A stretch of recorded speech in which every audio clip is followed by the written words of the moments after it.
3 responses you have any control over in life. Anyone know what those would be? Your thoughts, the images you hold in your mind, and your behavior, what you say and do.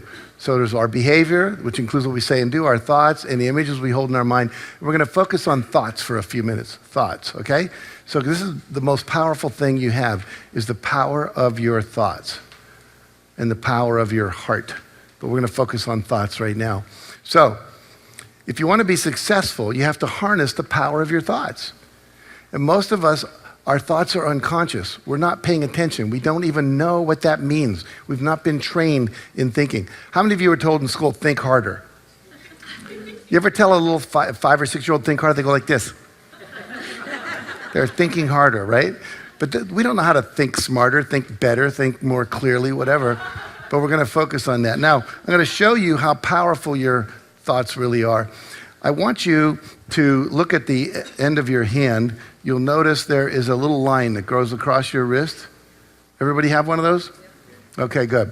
So what I want you to do is I want you to take the line on your left hand, the line on your right hand. I want you to line them up and superimpose them on each other as perfectly as you can. Everybody do that? And then when you've got them right on top of each other, surgically precise, then just roll your hands up like this. And most of you are going to find, if you do that, that one of your hands is slightly longer than the other. Do most of you find that to be true? Yep. If it's true, take your shorter hand and put it in front of your face, about 12 inches apart. If they're the exact same length, take either hand and put it in front of your face. Doesn't matter. So we'll all do this. Now, look at your hand, and we're going to say something very weird. We're going to tell this hand 8 times out loud in unison, grow longer. Okay, here we go, on the count of 3. 1, 2, 3. Grow longer, grow longer, grow longer, grow longer, grow longer, grow longer, grow longer, grow longer. Okay, stop. Now take your hands, line them up again, just the way you did before. Roll them up. Notice what happened. By show of hands, how many notice that your other hand actually grew longer? Okay, so we're sitting here just in, 8 little instructions, and we find that our body starts to respond to the intention of growing longer, okay? So the good news is we've proved to ourselves that our thoughts actually can affect our physical reality called our body, and we'll discover it can actually affect external reality called other physical things in the universe.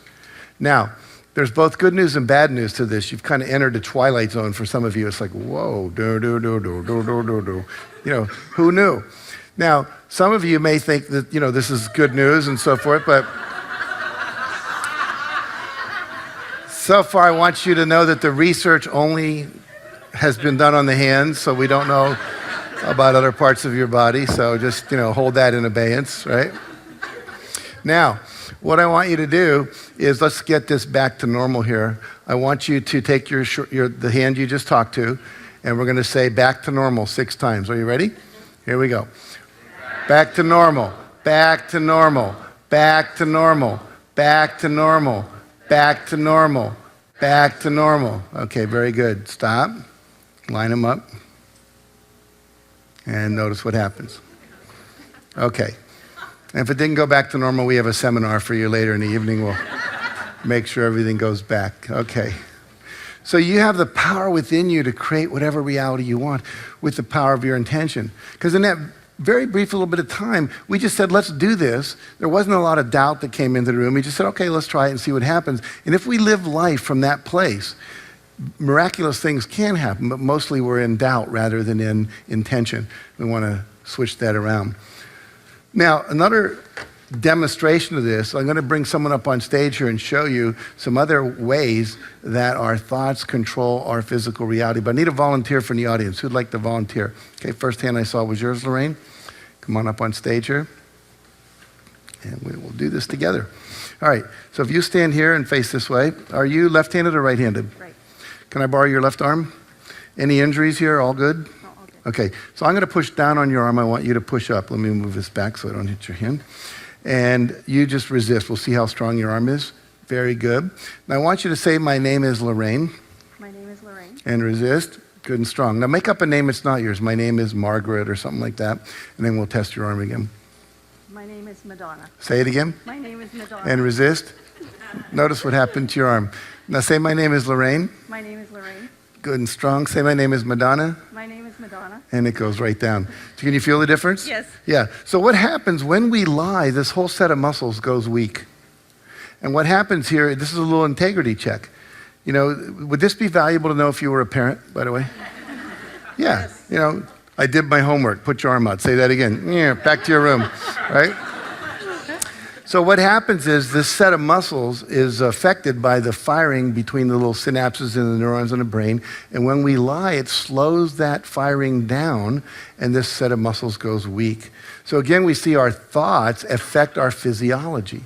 And so that's why it's so important we stay in integrity when we're teaching, when we're selling, when we're parenting, when we're whatever, so that we're telling the truth, not trying to fake people out.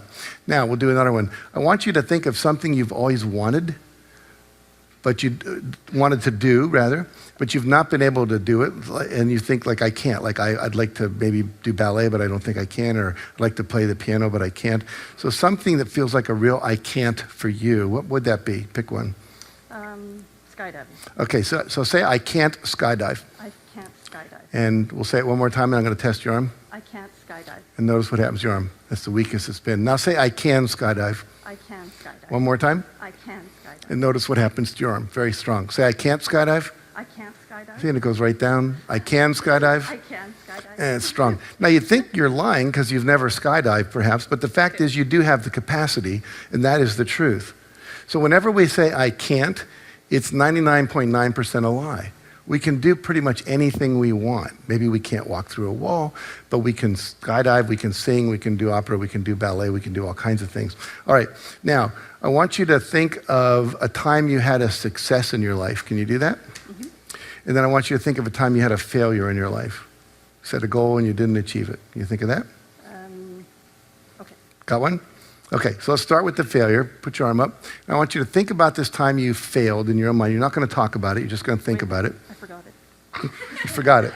You failed to remember. Okay. Okay, I failed to remember. There, that works. Okay, so think about a time you set a goal, you didn't achieve it, and when you've got one, take your time. Just nod your head. Got it? Okay, close your eyes and see what you saw at the moment you knew it wasn't going to be a success, whatever that was. And when you got a clear picture of that, just nod your head and keep focusing on that and resist, and the arm is weak. Now I want you to open your eyes. Did you eat any food today yet? Yes. Name one thing you ate. Fruit bar. Fruit bar. Okay, good. Close your eyes. Remember a success you had. And again, see what you saw the moment you knew it was going to be a success. And when you have a clear picture of that, just nod your head and resist. No, it's good and strong, so you can relax your arm. So what happens when you focus on your failures, you weaken you. When you focus on what you call your flaws, your weaknesses, your character flaws, things you think are bad about you, you're overweight, whatever, you're actually weakening yourself. When you focus on your strengths, when you focus on the good news, when you focus on your successes, you actually strengthen yourself. So that's why as we go through the workshop, we'll be looking at what are some of our successes and focusing on that. And there are techniques for reviewing your successes at the end of the day.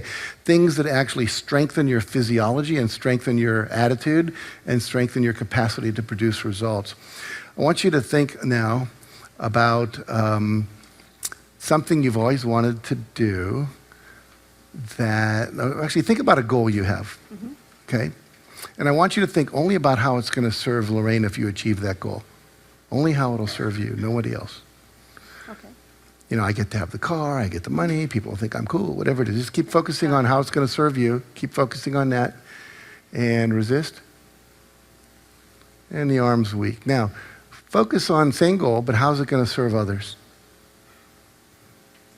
Think about all the things that other people will benefit from if you achieve this goal. Same goal, don't change the goal.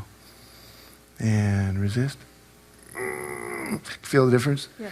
So what happens is when we have goals, if we're coming from selfishness, it actually weakens us. If we come from service, it actually strengthens us. So we want to be focusing on our service and coming from service rather than coming from self. All right. Funny, I thought I was going to be stronger on that one. You thought you were going to be strong? Yeah, exactly. Most of us do. Most of us do. And that's one of the funny little flips about goal setting and about being in business, is if we come from how can I serve you better rather than how can I make more money or how can I be more famous or how can I get that vacation or win that bonus, we actually, not only do we feel better, but we actually send out a vibration where people trust us more because they know we're serving them, and therefore we actually do more business and do better and don't push people away and create more trust and so on and so forth. Okay, very good. How's your arm holding out? Good. Good. Let's do another one. I want you all to send her a negative judgmental thought. I want to show you. Oh. I want to show you how other. Start yet. Wait. Take a deep breath, get ready. Okay. So what happens here, just make up a negative judgmental thought, like I don't like you or something like that. And then give her that look that parents give their children when they're disappointed in them. Okay? And then keep sending that thought up. And the rain you resist. Nothing there. Now, send her a loving thought. You know, she volunteered, she's up here, she's being vulnerable and open with us.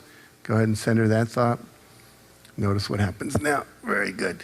So what we see is how important, ask yourself the question, how important is it to surround yourself with positive people? People that love you, people that support you, people that are not judgmental, people that are on your side. It's very important. When you get around negativity, it can affect you. Now, would you like to learn how to not let their negativity affect you? Yes. Okay, good. So let's try this. So I'm going to ask you to close your eyes. And have you ever seen, I think I have pictures even here. Let's go up here. The Bellagio Hotel? Yes. Yeah, see all those fountains they have? So good too. Yeah. Yeah, and I think I have another one. So I want you to pretend you're standing in the middle of that circle of fountains. Okay, close your eyes. And you're standing in the middle of that circle of fountain, and there's water coming up all around you, and it's protecting you. It's full of light, like the sparkling of the sun during the day, and the water is like a wall of water around you. Can you visualize that? Okay.